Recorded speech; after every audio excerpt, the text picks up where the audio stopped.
the Bible is very clear when it comes to homosexual acts and homosexuality. And so, yes, it's disappointing to see that somebody is pushing that into Belize as a private event. As a private event, not a public event. That's right. It's being hosted by one of the resorts out in San Pedro, and so I'm not sure if they're planning on marching in the street, but I think that as a whole, in the nation as a whole, that the convictions are very strong against those kind of things. But at San Pedro, it might be a different story. I have heard terrible reports from out at San Pedro of things that happen in the different clubs, all kind of sexual lewdness and all kind of craziness. And so, just like in many places all over the world that are, pleasure capitals for tourism, people get far away from home and want to do crazy things.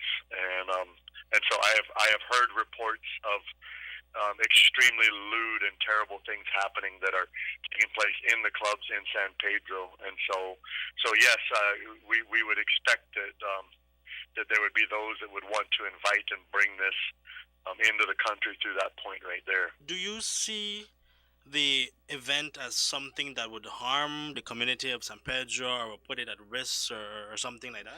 I think that it's the kind of thing that would harm the whole world and put the whole world at risk. It's the power of suggestion to say that these things are okay, and that's the whole agenda that's behind it, is to redefine everything, that this is completely normal and natural, and the truth of the matter is it's exactly opposite. The first thing we're doing is we're mobilizing our churches to prayer all over the nation, and we're calling the churches into aggressive prayer, and then we're going to convene together as leaders. And so any way you cut it, I know that we will see God intervene in this situation, but so it's important for us to consult with our different leaders, and we'll take that action from there.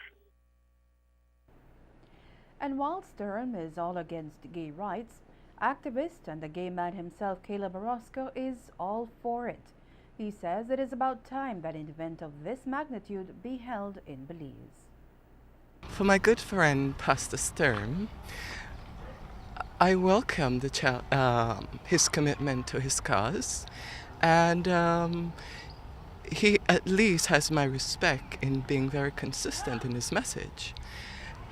Like all things, people have their views, and whether people are committed or not, it will be reflected in practice and action.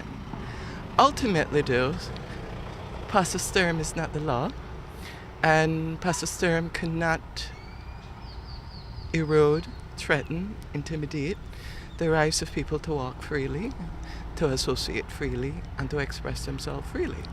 He may have his perception on what happens at a Pride event.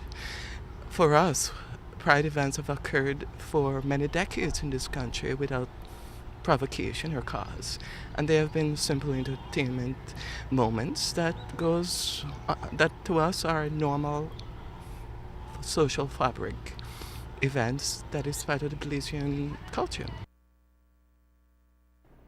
According to Orozco, the event is an opportunity for Belize to increase its tourism industry, and it is for the Belize Tourism Board and Belize Tourism Industry Association to take a formal position on LGBT issues facing the country. Well, for us, the problem isn't with us. The problem is the BTB and the BTIA and their silence and their complicity by inaction, omission, and indifference in publicly stating what their position is around the practice of discrimination and its effect on tourists. Knowing that we've engaged the BTIA privately and knowing their resistance to actually take a responsible stance around the rights of people to associate, express, and movement, the challenge is for them to establish internationally what climate does Belize have.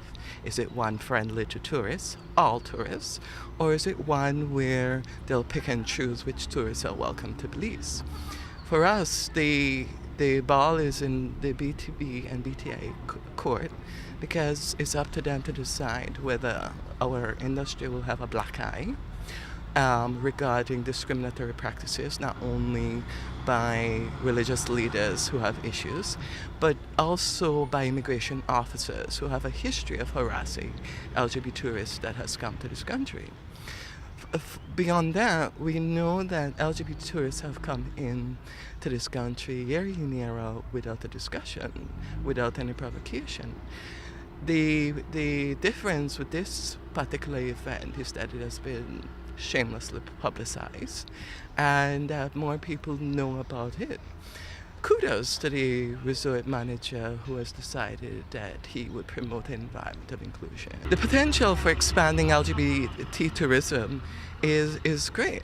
The question for us here is what climate we will create to welcome LGBT individuals. What climate will we create in order to generate the kind of economic potential that is there? We simply don't know.